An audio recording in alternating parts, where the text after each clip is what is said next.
on a fait une petite page quand même sur les atouts que présente notre lycée, qu'on aime bien.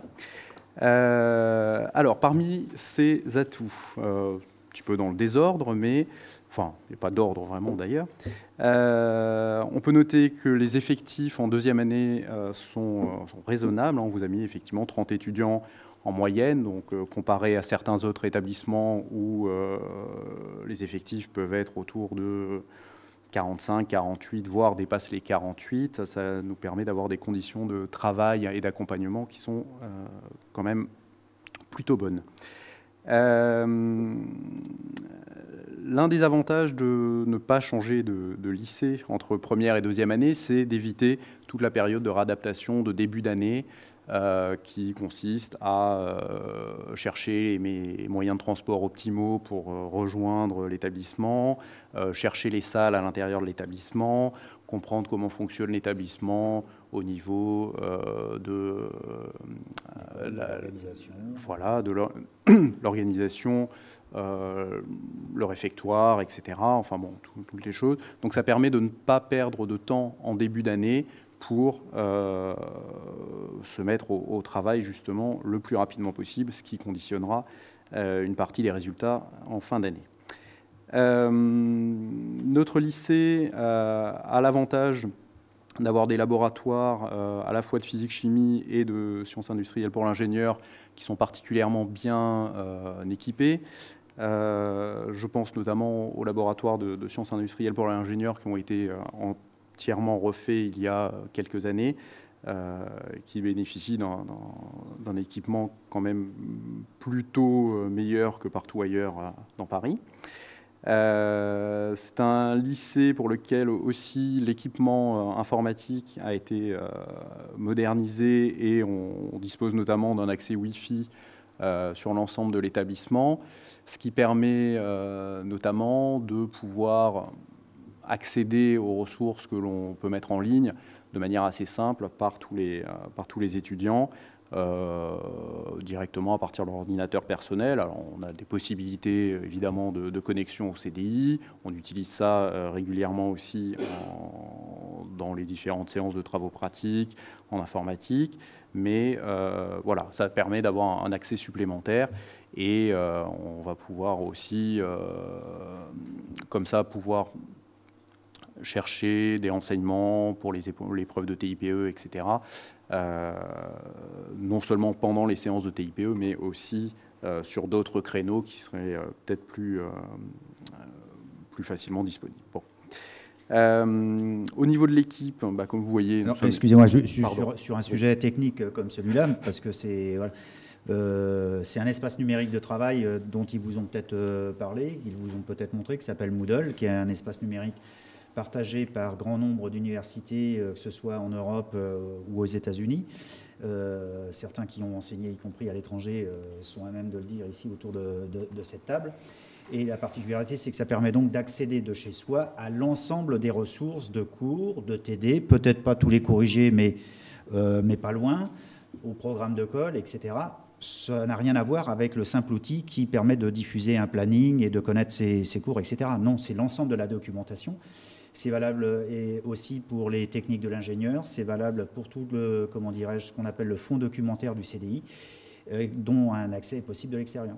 Donc voilà, je pense que le terme numérique n'est pas complètement galvaudé, en dehors des aspects strictement techniques qui font que nous aussi, on est soumis de temps en temps à des problèmes de débit et à un ordinateur qui peut être performant mais qui ne se connecte pas. Mais ça, je pense que vous voyez de quoi on peut parler. Ensuite, bon, au niveau de l'équipe pédagogique, ça m'embête un petit peu de dire ça tout seul, mais... c'est moi qui vais le dire, alors. C'est moi qui vais le dire. C'est un sujet sur lequel les enseignants ne sont pas du tout à l'aise. Les enseignants n'aiment pas parler d'eux et voilà, ils sont enseignants à part entière, il n'y a rien à dire sur le sujet. Voilà, si ce n'est que dans certains cas, des personnes peuvent fantasmer et s'imaginer qu'à Raspail, les enseignants seraient moins grands, moins larges qu'ailleurs d'épaules. Bon, voilà, c'est pas du tout le cas. Dans toutes les prépas de France et de Navarre, il y a des gens très capés, et à Raspail notamment. il y avait un jury d'agrégation qui se déroulait tout à l'heure, dont un certain nombre d'enseignants de Raspail font partie, dont une des présidentes de commission et qui était inspectrice générale aujourd'hui était enseignante il y a 4 ans et faisait partie de l'équipe. Voilà, ils sont tous auteurs. On ne peut pas le dire à quel moment, parce que bien entendu c'est soumis à la confidentialité, mais tous les sujets dont il est question, on a entendu parler de concours central, de mines, de ponts, etc. Vous seriez surpris de savoir qu'une grande partie des sujets est fait par des enseignants de classe prépa. Donc en face de vous, il y a des enseignants qui ont participé à la rédaction, pour certains de plusieurs dizaines de sujets. Je ne dis pas un, je ne dis pas deux, je ne dis pas de façon anecdotique. Donc voilà, comme c'est un sujet sur lequel on demande aux enseignants d'avoir une réserve pour des raisons évidentes, pour qu'il n'y ait pas de mélange des genres, vous comprenez bien, traditionnellement, c'est un sujet qui est quasiment tabou. Moi, j'ai souhaité, et monsieur le proviseur a souhaité qu'on en parle, parce qu'il n'y a pas lieu simplement de ne pas parler. Je ne parle pas des publications qui peuvent être faites par les uns ou par les autres, vous pouvez le savoir par ailleurs. Voilà, je vous ai libéré de ce sujet, monsieur Matteoli. Je vous laisse continuer. Merci, monsieur Garot. Alors, l'un des avantages aussi d'avoir une continuité au sein du lycée, c'est de profiter justement du rapport qu'il y a déjà entre première et deuxième année, qui se fait via monsieur Jouglin en sciences de l'ingénieur, qui s'occupe justement des 2 années. Tu te coordonnes bien, mais disons que l'intérêt là-dessus, c'est de savoir comment les choses ont été traitées en première année pour mieux les aborder en deuxième année, hein, ce qui n'est pas forcément facile à faire lors de changements d'établissement. C'est vrai aussi dans d'autres matières où il y a des cols qui sont assurés par des collègues de deuxième année et réciproquement, et donc ça permet d'avoir une continuité pédagogique entre ces 2 années-là. Ça a l'air de rien, ça, mais ce petit détail que vient d'aborder M. Matteoli, le fait que des cols, quand vous vont avoir vos jeunes en première année, soient assurés par des enseignants de deuxième année, et vice-versa, que des enseignants de sup interviennent en col en deuxième année, ça facilite le lien qu'il y a et qui fait qu'on est sur un ensemble maths sup, maths spé qui est beaucoup plus lisse sans cassure franche, mais dans une continuité. C'est vrai aussi en TIPE, donc vous n'avez pas encore abordé ça, mais vous allez voir qu'au niveau du travail en TIPE, au niveau du travail expérimental, du matériel disponible, etc., il y aura beaucoup de choses à apprendre qui risquent d'être, alors peut-être pas remises à zéro complètement, mais quand même plus difficiles à remettre en place suite à un changement de lycée, plutôt que d'avoir la continuité ici avec en sachant quel est le matériel disponible, comment il marche, quelles sont ses performances, etc. Par ailleurs, à Raspail, alors on insiste là-dessus parce que ce n'est pas forcément le cas dans tous les établissements, on fait l'effort de suivre, enfin un effort, notre travail, mais c'est un effort par rapport à d'autres établissements, effectivement, où on accompagne les élèves sur plusieurs points, donc notamment cette réunion-là. On va faire un conseil zéro pour ne pas attendre la fin du premier semestre et faire déjà un premier bilan au mois de novembre. J'en ai parlé aux étudiants, mais je ne sais pas s'ils vous ont transmis l'information. Il y aura une réunion de parrainage début décembre avec les anciens élèves du lycée qui vont venir présenter ce qu'ils font actuellement, donc soit en école d'ingénieur, soit dans leur métier, hein, puisqu'on a souvent beaucoup d'élèves qui reviennent parce que ils ont envie de revenir. Ils sont contents de nous. Ils ont envie de témoigner. Voilà. Concrètement, c'est un samedi matin et ça prend toute la matinée.